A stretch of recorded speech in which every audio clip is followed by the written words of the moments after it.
અમદાવાદના નવા નરોડામાં કારખાનામાં ભીષણ આગ લાગ્યા હોવાની એક ઘટના સામે આવી છે, જેમાં મુક્તિધામ પાસે અગરબત્તીના કારખાનામાં એકાએક આગ ભભૂકી ઉઠી હતી।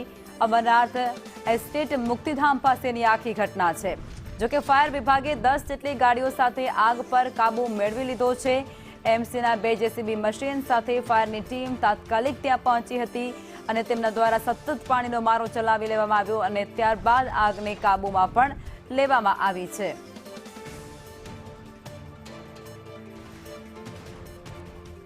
તો આજ મુદ્દે સ્વરૂપદાન ગઢવી જેવો ફાયર અધિકારી છે આપણી સાથે ફોન લાઈન પર જોડાયા છે। સ્વરૂપદાનજી, જે પ્રમાણે વિગતો આવી રહી છે, કેટલી ફાયરની ટીમો ત્યાં પહોંચી હતી અને આગ વિકરાળ સ્વરૂપ ધારણ કર્યો હતો, જેને લઈને નુકસાની શું થઈ છે? આશરે રાતના 11:30 આસપાસ અમને ફાયર કોલ મળેલો કે નરોડા મુક્તિધામ સ્મશાનની પાસે એક એસ્ટેટમાં અગરબત્તીના કારખાનામાં આગ લાગી છે।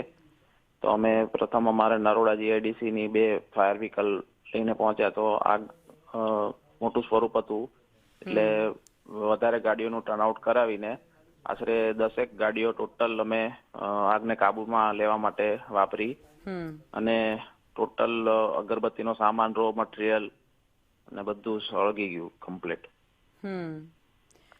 ફાયરના જવાનો ત્યાં પહોંચ્યા હતા, તેમની સંખ્યા કેટલી હતી અને કેટલી કલાક સુધી ભારે જહેમત કરવી પડી હતી? 35 થી 40 ફાયર કર્મીઓએ ભારે જહેમતથી આગને કાબૂમાં લીધી। જી બિલકુલ, આપ જોડાયા તે બદલ આપનો આભાર।